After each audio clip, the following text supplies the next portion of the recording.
Bismillahirrahmanirrahim. Assalamualaikum warahmatullahi wabarakatuh. Bersama saya Ustazah Atun binti Moshidi, Pendidikan Islam tahun 2, bidang ibadah, tajuk Diriku Bersih.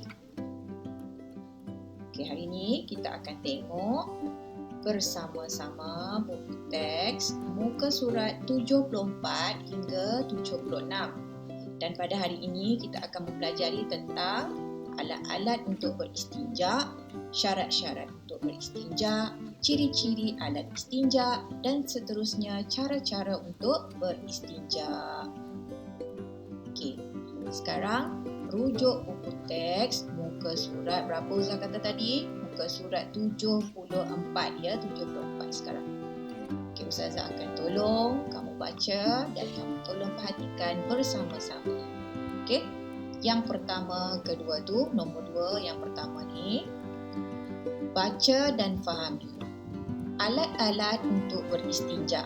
Sebelum tu, apa maksud istinja? Istinja ni ialah apa yang kita lakukan selepas kita qada hajat, iaitu kita kena bersihkan. Okey, kita kena membersihkan perbuatan, membersihkan, itulah yang dipanggil istinja. Jadi istinja ni biasanya kita kalau kat rumah kita gunakan air.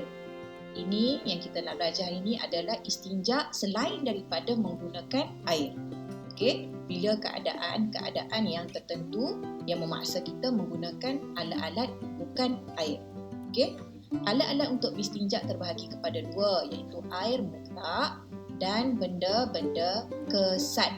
Okey, air mutlak tu kita dah belajar dulu darjah 1, Ustaz tak nak jelaskan di sini ya. Okey, benda-benda kesat. Apa benda-benda kesat yang dibolehkan untuk kita beristinja? Yang pertama, kain. Okey, kain perca. Yang kedua, kertas. Okey, kertas. Ketiga, batu. Keempat, kertas tisu. Kelima, daun-daun kering. Dan keenam, kulit kayu. Okey, kertas tadi seperti surat khabar lah ya. Okey, tetapi bagaimanapun menggunakan alat-alat yang kesat ini, air adalah alat istinja yang lebih baik. Okey, air adalah merupakan alat istinja yang paling baik.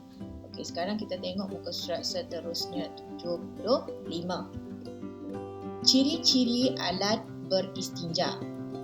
Okey, alat-alat yang kita nak guna beristinja ni ada ciri-ciri dia. Tak boleh ambil suka hati saja untuk pakai walaupun dalam keadaan darurat. Okey. Pertama, benda-benda itu mestilah bersifat kesat. Kesat ni maksudnya dia tidak licin. Okey, contohnya awak buat perbezaan antara batu dengan plastik. Mana yang licin? Batu atau plastik? Mana yang lebih kasar?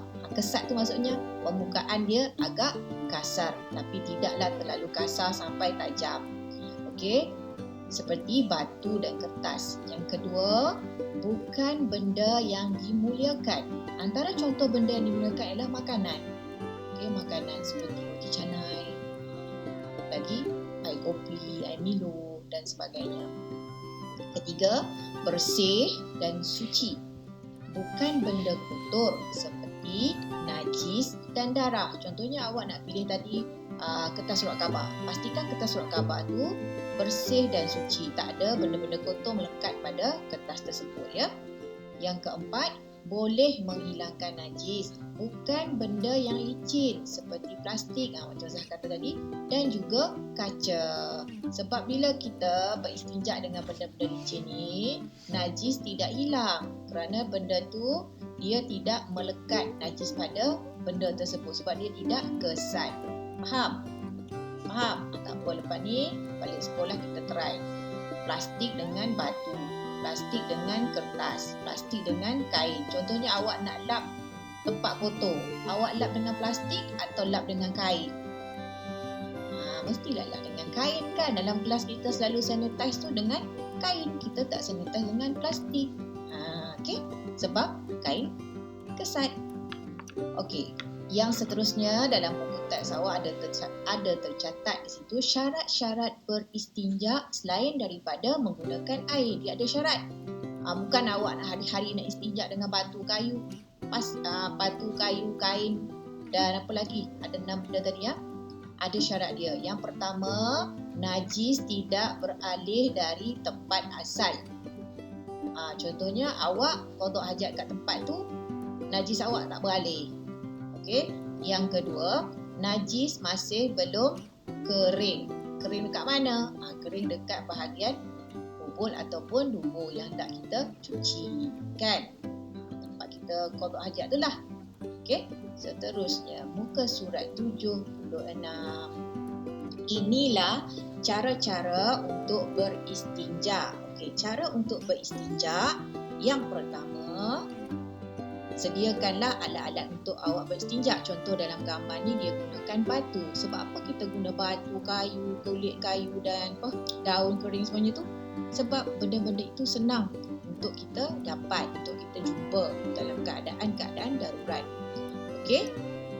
Tengok gambar yang pertama, gambar kedua, gambar ketiga.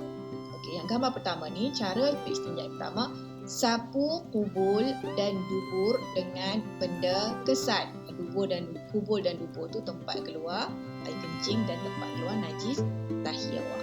Okey, sapu kubul dan dubur dengan benda kesat. Contoh ni alat dia gunakan batu, dia gunakan batu di sini.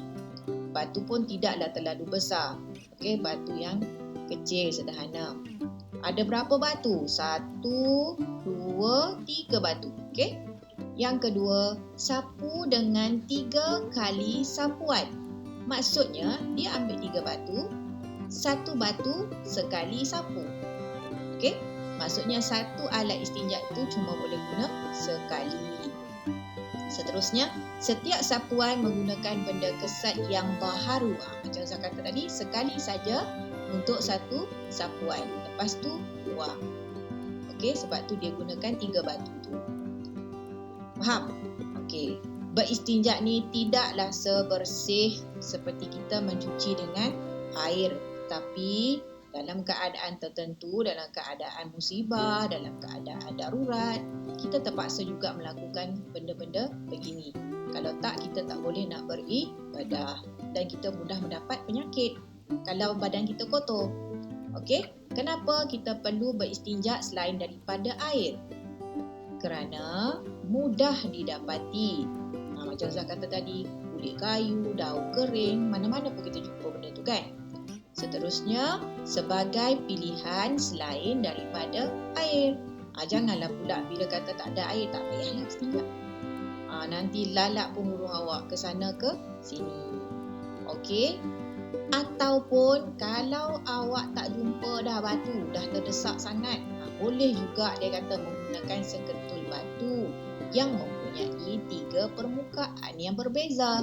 Contohnya batu tu bentuk dia macam segi 4 batu bata tu kan.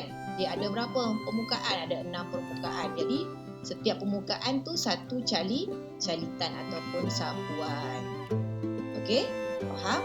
Jelas? Okey, kalau tak faham lepas ni boleh ulang semula video ustazah ni sambil merujuk buku.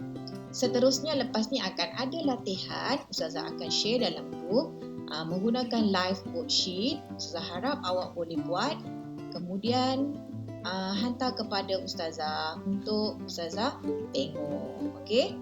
Saya ucapkan terima kasih kerana sudi bersama ustazah pada hari ini.